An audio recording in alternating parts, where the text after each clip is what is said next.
Hello, good morning बच्चों। आज हम विलेन चैप्टर से गैसों के द्रव में विलेयता हेनरी का नियम किसे कहते हैं।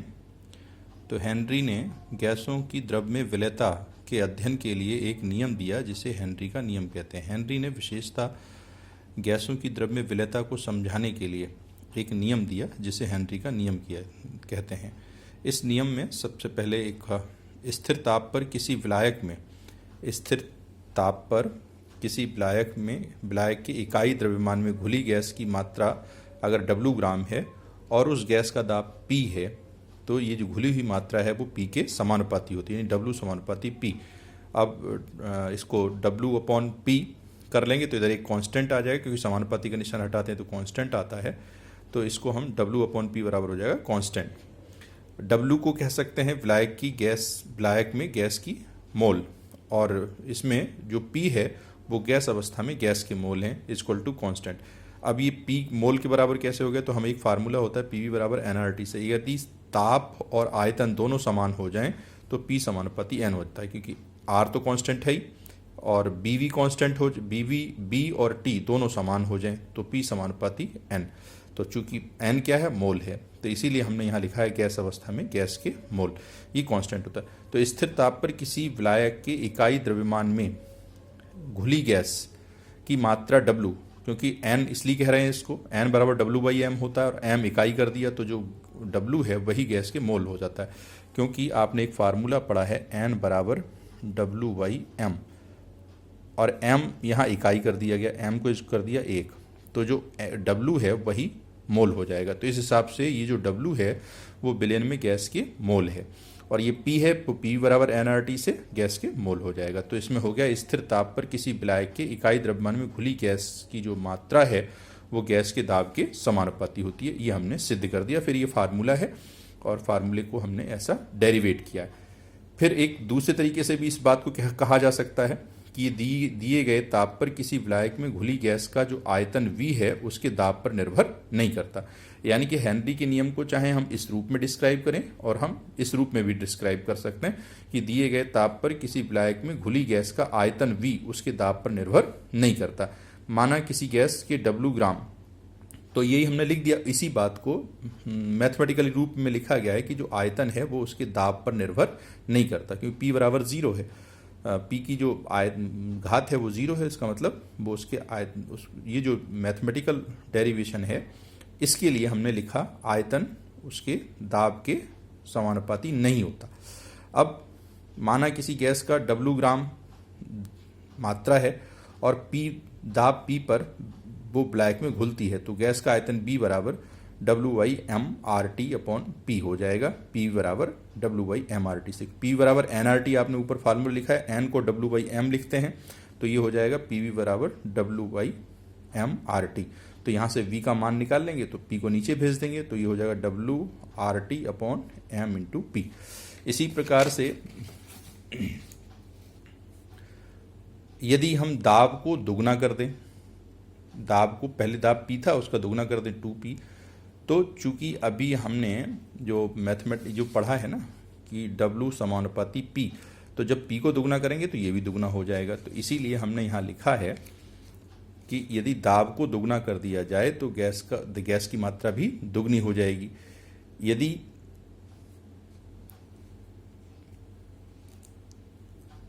इस स्थिति में घुली गैस का आयतन V1 ml हो तो यानी कि जो आयतन है वो V1 कर दिया, तो V1 बराबर फार्मूले से आ जाएगा वही WRT upon M into P, तो P को दुगना किया तो M भी दुगना हो गया, तो B1 बराबर हो गया, अब 2 से 2 कट जाएगा तो WRT अपॉन MP। समीकरण 2 और समीकरण 1, B बराबर WRT upon M into P है समीकरण 1 में, तो यहाँ पर भी समीकरण 2 से भी WRT अपॉन MP आ गया। यानी कि इसको अगर दोनों इक्वेशन से देखेंगे तो B बराबर आ जाएगा V1, अर्थात गैस के घुलने वाले आयतन पर दाब का कोई प्रभाव नहीं पड़ता। ये इसमें हमने प्रूफ किया है। तीसरे रूप में उसी नियम को, हेनरी के नियम को इस प्रकार समझा सकते हैं कि किसी गैस द्रव के विलयन में, अगर गैस और द्रव का जो विलयन है या एक ऐसा सिस्टम है जो गैस और द्रव के रूप में है, तो उस सिस्टम में या विलयन में विलयन की सतह पर गैस द्वारा उत्पन्न किया गया दाब P विलयन में गैस के मोल प्रभाज X के समानुपाती होता है। यानी कि कोई सिस्टम ऐसा है जो गैस और द्रव का है, उस सिस्टम में जो विलयन की सतह पर गैस द्वारा उत्पन्न दाब होगा वो विलयन में मोल प्रभाज गैस के मोल प्रभाज के समानुपाती होता है। तो विलयन का दाब P है और गैस के मोल प्रभाज हमको X से डिनोट किए हैं, तो P समानुपाती X। अब समानुपाती का निशान हटाएंगे तो एक कांस्टेंट लेंगे जिसे हेनरी कांस्टेंट कहते हैं, KH से प्रदर्शित करते हैं। इसका मान गैस की प्रकृति पर निर्भर करता है। जिस गैस के लिए KH का मान जितना अधिक होगा उसकी विलेयता उतनी ही कम होगी, इसका मान जितना अधिक होगा उसकी विलेयता उतनी ही कम होगी। इससे ये निष्कर्ष निकलता है। इसी के पश्चात हेनरी नियम की कुछ सीमाएं हैं, लिमिटेशंस हैं। वो है कि गैस का दाब बहुत उच्च नहीं होना चाहिए, ताप बहुत कम नहीं होना चाहिए, यानी कि गैस का जो दाब है वो हाई ना हो और टेम्परेचर लो ना हो, यानी कि लो टेम्परेचर और हायर प्रेशर नहीं होना चाहिए। ब्लैक की में जो गैस की आणविक अवस्था है, मॉलिक्यूलर स्टेट है, वो भी परिवर्तन नहीं होना चाहिए। अर्थात गैस का ब्लैक में ना तो आयनन होना चाहिए और ना ही संगुणन होना चाहिए। अर्थात आयनन का मतलब ना तो उसके अणु आपस टूट करके आयन बनाएं, और संगुणन का मतलब है ना वो अणु जुड़ करके कोई बड़ा अणु बनाए। अर्थात इसी को बोलते हैं आयनन, टूटने को बोलते हैं आयनन, और संगुणन मतलब जिसमें अणु जुड़ जाते हैं। तो आयनन और संगुणन ना हो, अर्थात उसकी आणविक अवस्था एक जैसी होनी चाहिए, और गैस विलायक से कोई क्रिया ना करती हो। तो ये तीन इसकी सीमाएं हैं। लो टेम्परेचर, हायर प्रेशर नहीं होना चाहिए, लो टेम्परेचर नहीं होना चाहिए, और उसकी जो मॉलिक्यूलर स्टेट है वो भी परिवर्तित नहीं होना चाहिए, और ब्लैक में उसके जो गैस के अणु हैं उनका आयनन और संगुणन नहीं होना चाहिए, और वो रासायनिक क्रिया भी ना करते हों। इसके यूजेस हैं, हेनरी नियम के कुछ यूजेस हैं। सॉफ्ट ड्रिंक, जिसे मृदु पेय हिंदी में कहते हैं, इसमें CO2 की विलेयता बढ़ाने के लिए इसका उपयोग होता है। फेफड़ों में जो रक्त है, ब्लड है, उसमें O2 और CO2 का आदान प्रदान हेनरी के नियम पर आधारित है। जो समुद्र में, गहरे समुद्र में गोताखोर जाते हैं तो वो अपने साथ ऑक्सीजन सिलेंडर ले जाते हैं। उस ऑक्सीजन सिलेंडर में ऑक्सीजन के साथ साथ हीलियम गैस विलय की जाती है, जो इसी नियम पर आधारित होती है, जिससे ऊपर आने पर ये जो जब आते हैं तो उसमें उनके जो बॉडी में पेन होता है उस पेन को कम करने में सहायक होती है। इसी की संबंधित हेनरी नियम से संबंधित एक न्यूमेरिकल है, और बाकी न्यूमेरिकल आपको सॉल्व करने के लिए भी दिए गए हैं। हाइड्रोजन व जल के लिए हेनरी का मान 5.43 × 10⁻7 टोर है। यदि 25 डिग्री सेंटीग्रेड ताप पर H2 गैस का विलयन के ऊपर आंशिक दाब 760 टोर हो तो H2 गैस की विलेयता ज्ञात कीजिए यदि जल तथा विलयन का घनत्व समान है। अकॉर्डिंग हेनरी लॉ, P समानुपाती हेनरी कांस्टेंट इनटू मोल प्रभाज। अब हाइड्रोजन गैस के लिए हो जाएगा PH2 बराबर हेनरी कांस्टेंट और मोल प्रभाज ऑफ H2। ये आंशिक दाब H2 का और ये H2 का मोल प्रभाज।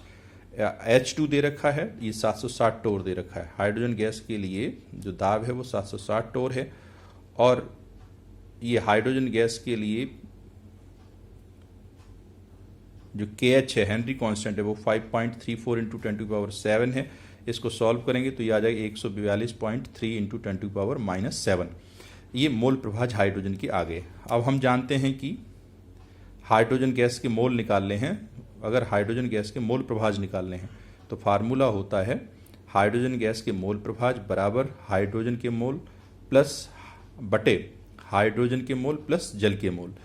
चूँकि हाइड्रोजन के मोल जल के मोल की तुलना में बहुत कम होंगे, इसलिए NH2 प्लस NH2O की जगह केवल NH2O लिखा जा सकता है। अब हम जानते हैं कि 1000 ग्राम या 1 लीटर जल के लिए जो जल के मोल होंगे वो बराबर होंगे 55.5। कैसे? तो हम जानते हैं N बराबर W/m, W 1000 ग्राम और M जल का अणु भार 18, तो 1000/18 करेंगे तो 55.55 आ जाएगा।